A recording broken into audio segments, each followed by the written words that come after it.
fl-isem tal-Missieru tal-Iben u tal-Ispirtu Santu. Il-grazzja ta' Sidna Ġesu Kristu li mħabba Alla u laqda fl-Ispirtu Santu tkun magħkom il-koll. Se nofru l-quddies għall-erbieħ tal-Eli u l-familja Elis. Illum il-Knisja tiċċelebra s-solennità tal-Apostli San Pietru u San Pawl. U tiegħu narfu ħtietna sabiex nittejjew tajjeb li ċċelebraw flimkien dawn il-misteri qaddisa.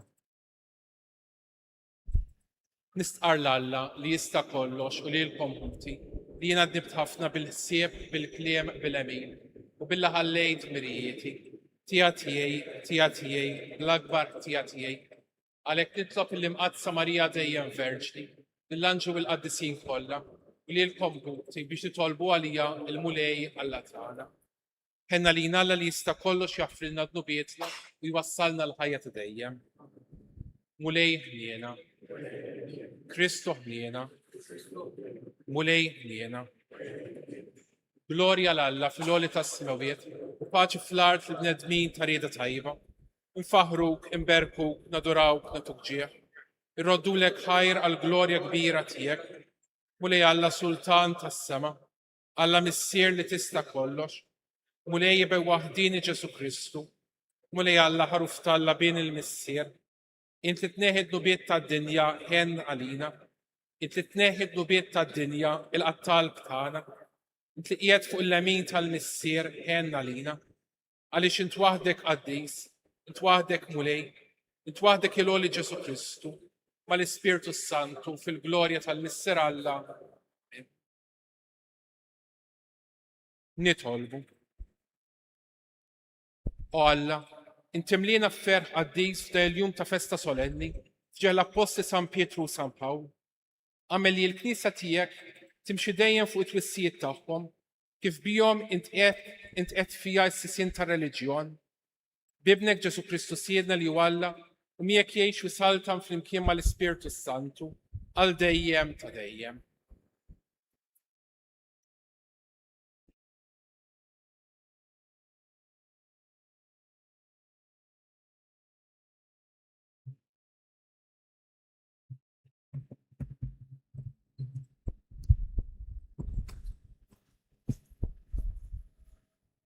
Qari bil-ktib tal-Atti tal-Apostli.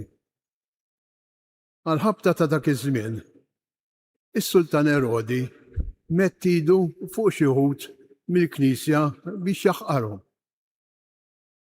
U qabad lil ġagbu, ħuġwanni u qatalu rasu. Imbagħad, meta ra li dan oġob lil Lut, qabad lil Pietru wkoll. Dan kien fi żmien il-festa tal-Għażmi. Meta arrestaħ u tefgħu il-ħobs, bagħat 4 gruppi ta' 4 soldati kull wieħed biex joqogħdu għassa tiegħu. Bil-ħsieb li wara lajt iresqu quddiem il-poplu. Pietru, mela, kien arrestat fil-ħabs. Fl-istess ħin, il-Knisja kienet qiegħda titlob lil Alla għalih bil-ħerqa. Fil-lejl stess, ta' qabel ma Erodi kellu joħroġ lil Pietru, dan kien rieqed bejn 2 soldati, marbut b'2 xtajjen, u kien hemm għases oħra mal-bib tal-ħabs. F'daqqa waħda der anġlu tal-mulej u dawl id-da mal-kamra. L-anġlu ta' daqqa lil Pietru fuq ġenbu, qajmu u qallu.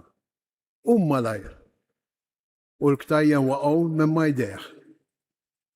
Imbagħad l-anġlu qallu tħażżem u ilbes il-qorq. U Pietru hekk għamel. U raġa' qallu dawwar il-mantar miegħek u ejja warajja. Pietru ħareġ u mar warajh. Bla ma ntebaħ li dak il-qed jiġri permezz tal-anġlu kien veru. Stħajjel li kienet xi viżjoni. Għaddew l-ewwel għassa u t-tieni wkoll. Waslu ħdejn il-bib tal-ħadid li kien jagħti għall-belt u dan infetaħ waħdu. Ħarġu u mxew triq flimkien meta f'daqqa waħda l-anġlu telaq minn ħdeħ.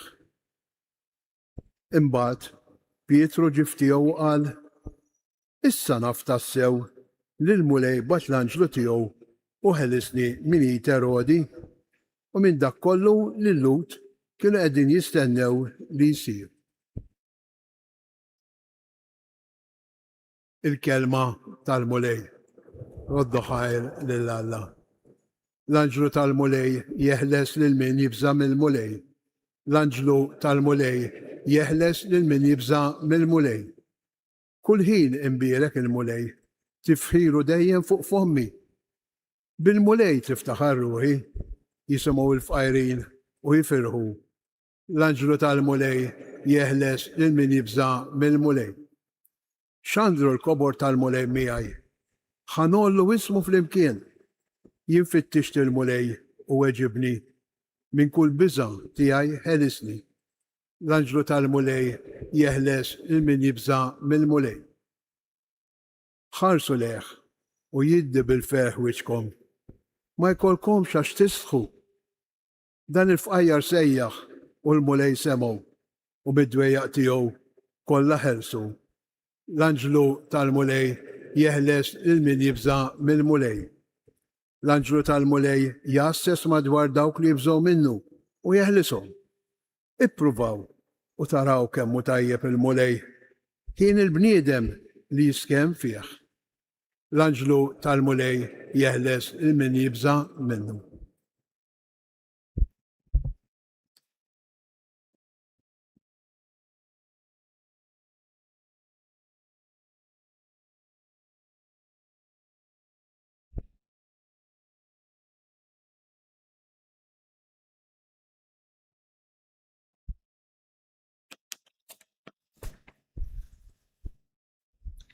Qari mit-tieni ittra ta' San Pawla Apostolu Timotju.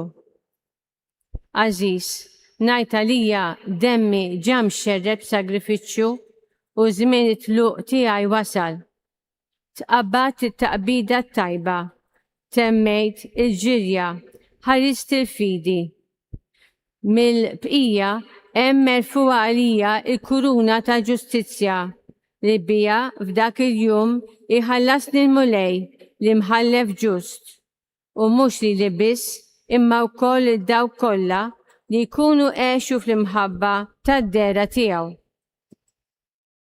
Imma il-mulej waqaf miegħi u tani l-qawwa biex bis-saħħa tiegħi il-kelma tixxandar tal-aħħar u ġnus kollha jisimgħuha. Hekk jien sfajt meħlus minħaq lill-jum. Il-mulej jeħlisni minn kull deni u jħarisni sa ma nasal fis-satna tiegħu tas-sema. Glorja lilu għal dejjem ta' dejjem. Amen. Il-kelma tal-mulej. Alleluja, alleluja, alleluja. Alleluja, alleluja. Alleluja, alleluja, alleluja. Alleluja, alleluja. Inti Petru u fuq din il-ġebla jiena nibni l-knisja tiegħi u l-bibien tal-infern ma jelbuwiex. Alleluja, alleluja, alleluja. Alleluja, alleluja.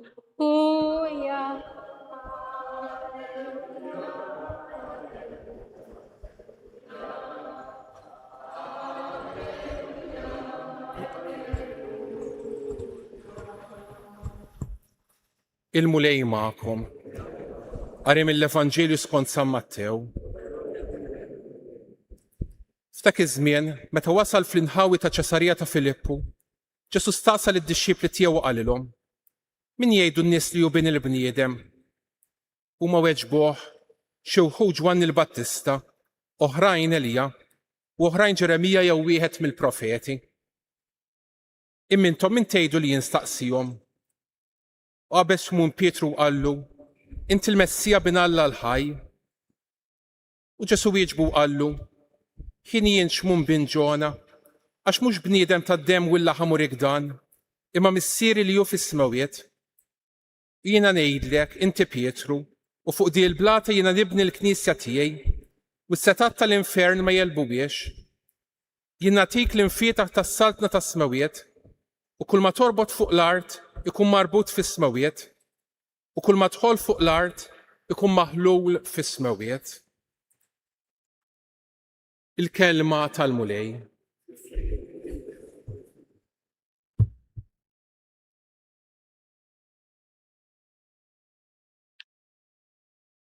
Illum il-Knisja tiċċelebra bil-ferħ is-solennità tal-Apostli San Pietru u San Pawl.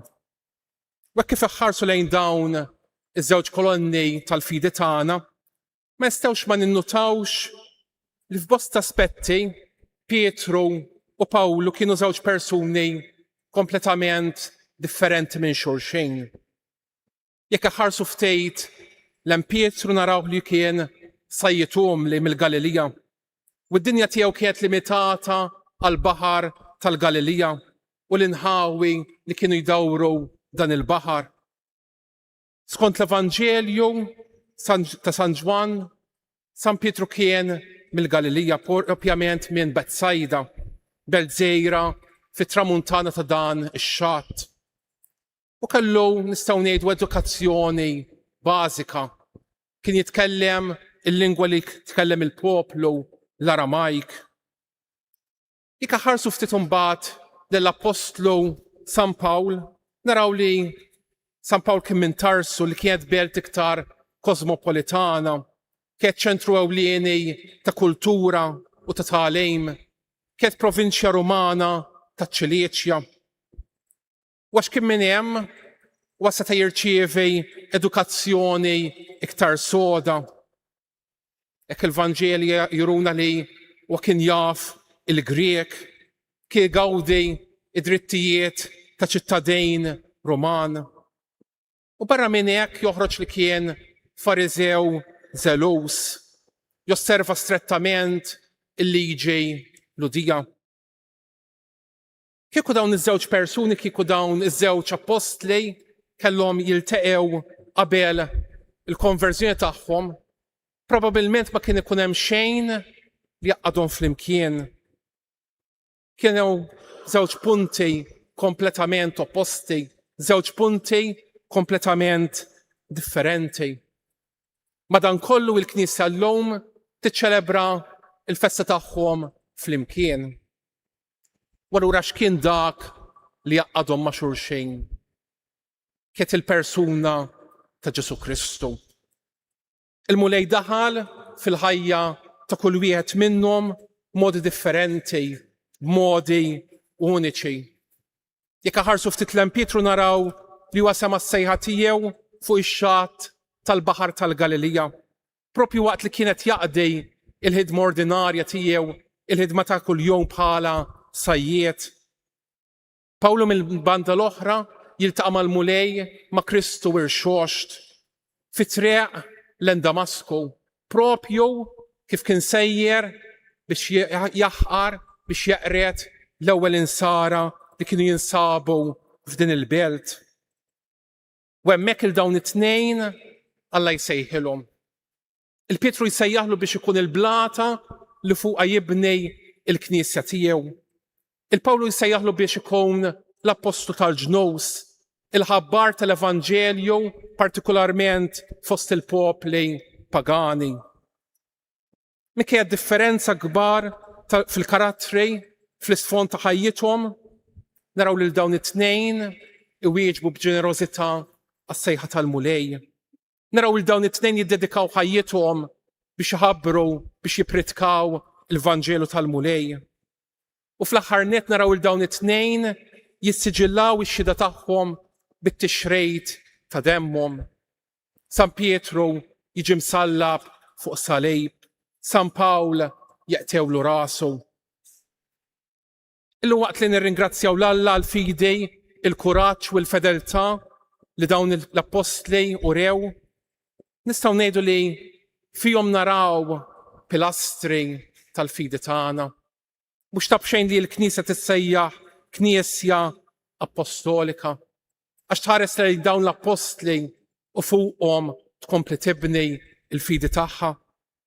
U allura l-fidi tagħna mhijiex fidi li tista' tiġi prodott ta' fantażija tagħna, imma prodott ta' laqa mal-Mulej Ġesu, ta' laqa li bidlet il-ħajja ta' dawn iż-żewġ apostli, ta' laqa li waslet il dawn iż-żewġ apostli biex ħabbru l-Vanġelu, ta' laqa ma' Ġesu fil-ħajja tagħna.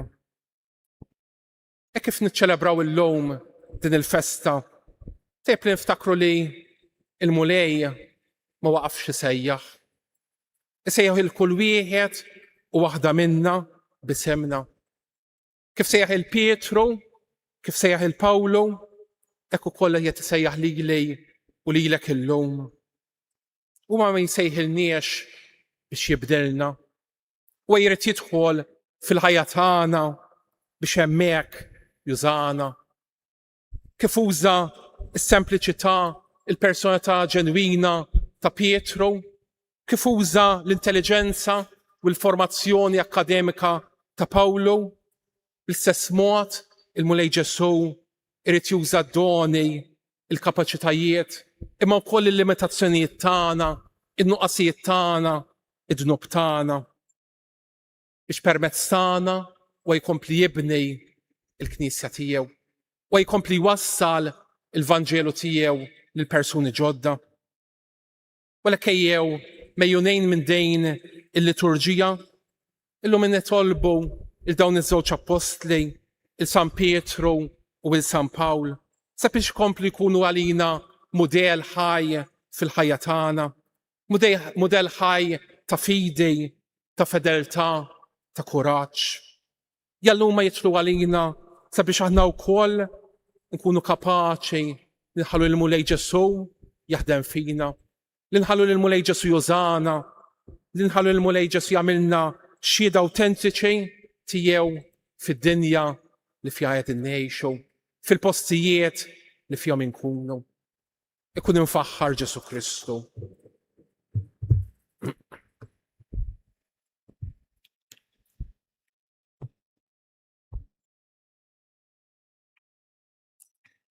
Jiena nemmen f'Alla wieħed il-Missier li jista' kollox li ħalaq is-sema u l-ard, dak kollu li jidher u dak li ma jidirx, u f'Mulej wieħed Ġesu Kristu, iben waħdini ta' Alla, imnissel mill-Missier qabel kull żmien, Alla minn Alla, dawl minn dawl, Alla veru minn Alla veru, imnissel mhux magħmul, natura waħda mal-Missier u bih sar kollox. Nisel mismewiet għalina l-bnedmin u għal-fidwa tagħna, u ħal-ġisem bis-seta tal-Ispirtu Santu, minn Marija Verġni u sar bniedem. Salbuħ għalina bata taħt Ponzu Pilatu, mietu difnuh, u fit-tielet jum għam mibelliwiet skont il-kodba mqazza, tela s-sema u qiegħed fuq il-lemin tal-Missier,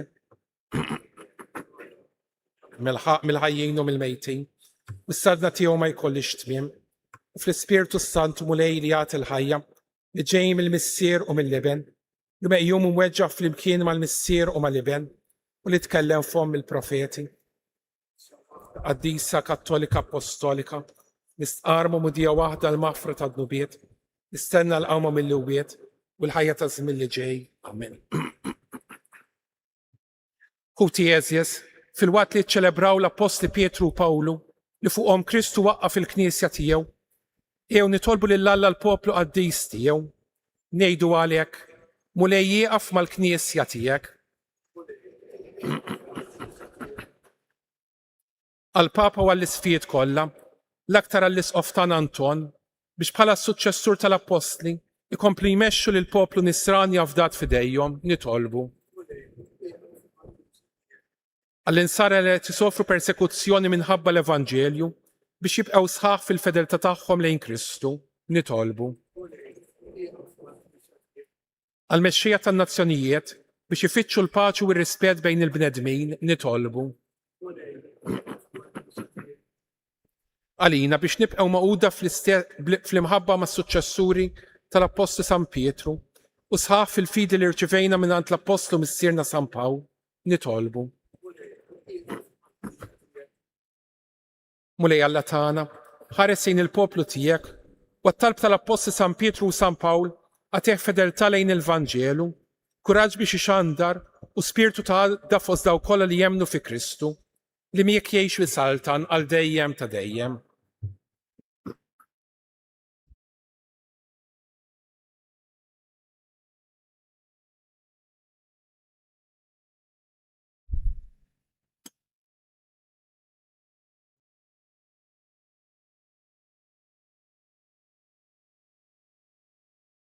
Birek int mulej Alla tal-ħolqien kollu, għax fit-tjubitek tajtna l-ħobs li qegħdin noffrulek, frott tal-artu xogħol il-bniedem, li minnu jsir għalina l-ħobs tal-ħajja.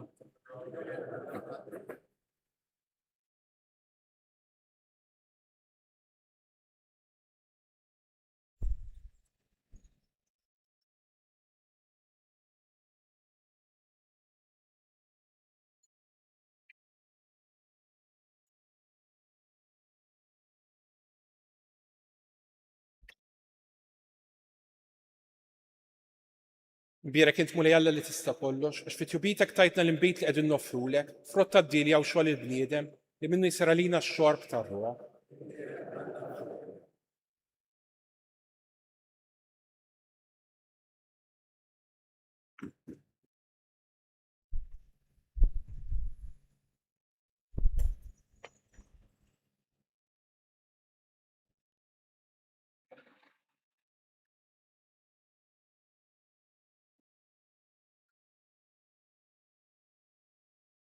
Itolbu ħuti biex da s-sakrifiċċju tiegħu tagħkom ikun jogħġob lil Alla l-Missier li jista' kollox.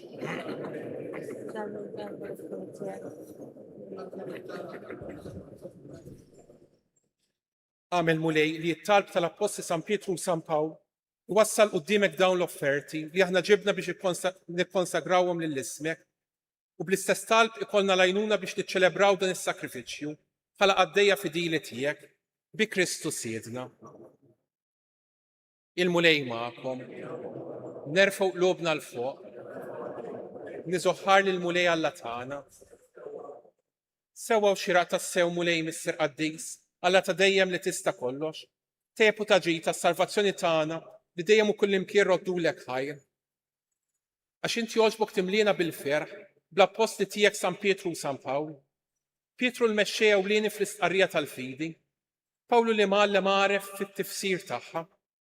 Wieħed waqqaf il-Knisja tal-bidu mill-fdal ta' Iżrael li ħorxerret il-erf tiegħu fost il-ġnus u mexxihom lejn il-fidi li għalija sejjaħtilhom. Hekk flimkien kull wieħed skont il-pjan tiegħu ġemgħu il-familja waħda ta' Kristu u bqgħu flimkien sa fir-rebħa tal-martirju u fil-ġieħ li d-dinja kollha tagħtihom. Għalhekk mal-qaddisin u l-anġli kollha nfaħru u ntennulek bla jeda. Qaddis, Qaddis, Qaddis, mulej Alla tal-eżerċiti, is-smawiet u l-art mimlija bil-glorja tiegħek, wasalna fil-għoli tas-smawiet. Il-ġej f'isem il-mulej, wasalna fil-għoli tas-smawiet. Qaddis tas-sew int mulej, jistħoqlok it-tifħir tal-ħolqien kollu, għax bibnek Ġesu Kristu siedna u bil-qawwa tal-Ispirtu Santu, inti tagħti l-ħajja, kollox tqaddes, u tibqa' dejjem tiġbor għalik poplu biex mintlu x-xemx għanżula ssirlek offerta safja.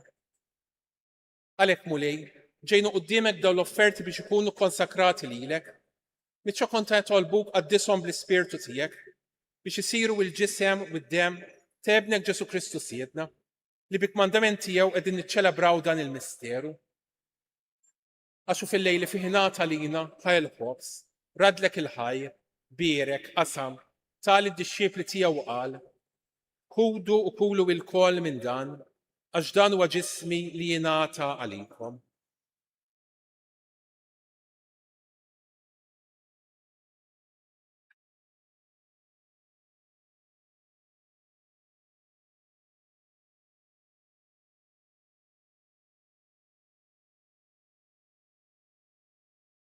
Ekk ukoll wara li klaħ l-kalċi, radlek il-ħajr, bierek, tali d-dixxiepli tiegħu qal, ħudu jxorbu minnu il-koll, għax dan huwa l-kalċi ta' demmi, tal-patt il-ġdid li jibqa' dejjem, id-demm li jxxerret għalikom għal bnedmin kollha għal maħfra tad-dubiet. Għamlu dan tifkira tiegħi.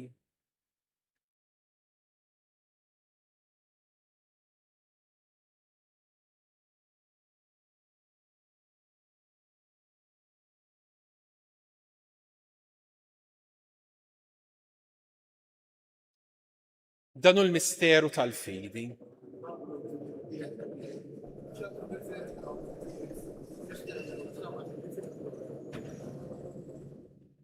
Għalek mulej, aħna namlu dam tifkira tal-passjoni li bija bnek fdijena u tal-qawmi u jitluħ glorjus tijaw fis-sema.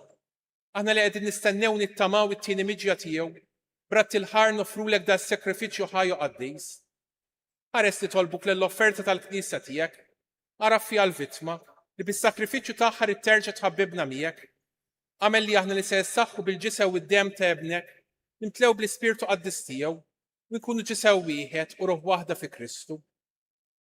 Nitolbuk li għamel minn offerta li tibqal dejjem qudiemek biex nkun nistgħu niksbu l-wirt mal-mażulin tiegħek, mal-Verġni Mqazza Omma Alla Marija, mal-Arus tagħha San Ġusef, mal-Apostlu u l-Marti glorjużi tiegħek u mal-qaddisin kollha li kif nittamaw jitlu dejjem għalina qudiemek. Għamel nitolbuk mulej li di l-vittma li terġa' tħabbibna miegħek tkun tasliem u salvazzjoni għad-dinja kollha. Wettaq fil-fidu u fl-imħabba l-Knisja tiegħek tul il-mixja tagħha fid-dinja, il-qaddej tiegħek il-Papa l-jum, l-Isqof tan Anton, l-isfijiet u l-Ministri kollha tiegħek, u l-poplu kollu li inti ksieb talik. Il-qabit tjieba talb u x-xewqat ta' din il-familja li inti ridta tinġabar madwarek, qader mis-sirħanin li l-uliedek kollha kull fejn jinsabu, waqqadhom miegħek il-koll. Ħenna l-ħutna mejtin, mod partikolari għall-Leli u l-erweħ tal-familja Elis, għal dak kollha li ħallew din il-ħajja fis-sewwa tiegħek, daħħalhom fis-salta tiegħek fejn nittamaw li aħna wkoll qed naslu biex il-koll flimkien nitax għal dejjem bis-seb tiegħek bi Kristu Siedna li bih intfawwar id-dinja b'kull ġid. Bi Kristu, ma' Kristu, fi Kristu, jingħata lilek Alla missier li tista' kollox, flimkien mal-Ispirtu Santu, kull ġuħu glorja għal dejjem ta' dejjem.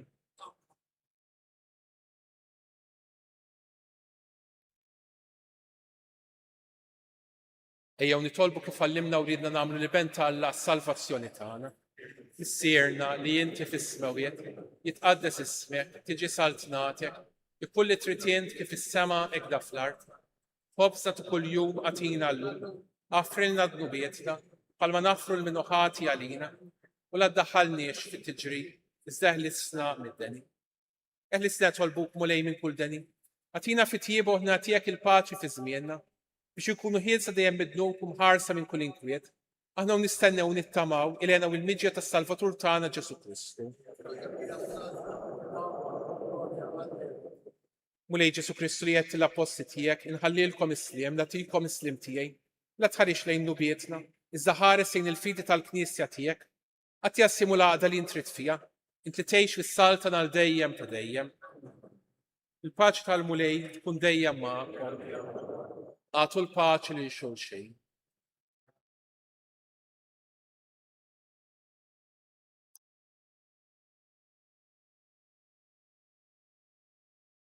Ħaruf Alla li tneħħi d-nubiet tad-dinja ħenna lina. Ħaruf Alla li tneħħi d-nubiet tad-dinja ħenna lina. Ħaruf Alla li tneħħi d-nubiet tad-dinja għatina l-paċi.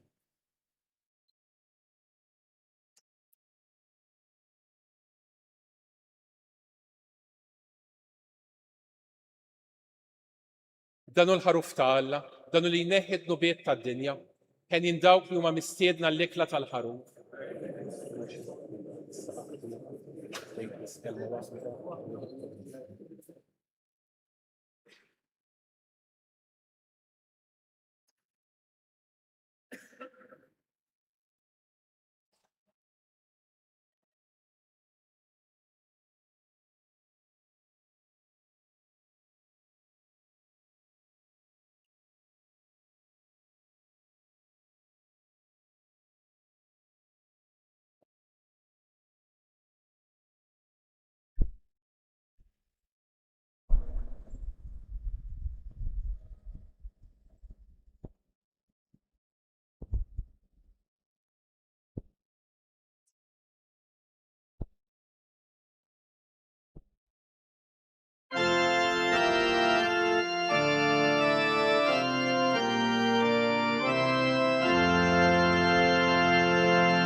Glorja lill-Missier u lill-Liben u lill-Ispirtu Santu.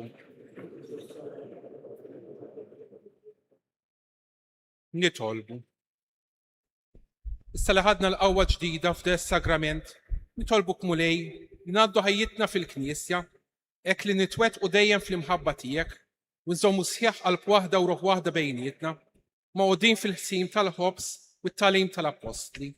Bi Kristu Siedna. Il-mulej magħkom. Baxxu raskom għall-barka ta' Alla.